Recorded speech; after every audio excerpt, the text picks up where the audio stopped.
মধ্যখানে আর একটা কথা বলেনি, যেটা শতদিন বলা আছে, মনে আছে, যে ছেলে মেয়ে বেশি হলে টাকা বেশি হয়, ছেলে মেয়ে কম হলে টাকা কম হয়, ছেলে মেয়ে বেশি হলে ইহকালে লাভ, ছেলে মেয়ে বেশি হলে পরকালে লাভ, ছেলে মেয়ে কম হলে ইহকালে লস, ছেলে মেয়ে কম হলে পরকালে লস। ছেলে মেয়ে কম হলে ইহকালে লস কিভাবে? ছেলে মেয়ে কম হবে, টাকা ইনকাম কম হবে, ইহকালে লস। ছেলে মেয়ে কম হলে পরকালে লস কি হবে? ছেলে মেয়ে বেশি হলে টাকা ইনকাম বেশি হবে, ইহকালে লাভ। ছেলে মেয়ে কম হলে পরকালে লাভ ক্ষতি হবে। কি করে?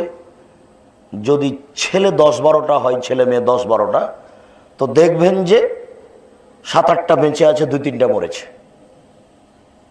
আপনারা প্রায় সবাই আপনারা দেখেন যে আমরা 8 ভাই বোন ছিলাম, 10 ভাই বোন, 2টা মরেছে, আর আমরা 8 জন আছি। তাহলে কত লাভ! বিচার মাঠে যে ছেলে মেয়েগুলি আপনার বাপের ছোট অবস্থায় মরে গেছে, ওইগুলি বিচার মাঠে আপনার বাপের হাত ধরে নেবে, ধরে নিয়ে আল্লাহকে বলবে আমার বাপকে আগে জান্নাতে দেন, তারপরে আমি। তখন আল্লাহ বলবেন যাও, তুমি যাও, তোমার বাপ মা নয়, না আগে বাপ মা তারপরে আমি, না তুমি যাও, না আমার বাপ মা আগে তারপরে আমি, না তুমি যাও, না আমার বাপ মা আগে তারপরে তুমি। কোনো মতেই বুঝবে না ওই ছেলে। তখন আল্লাহ বলবেন যা যা, তোমার বাপকে নিয়ে যাও, যা।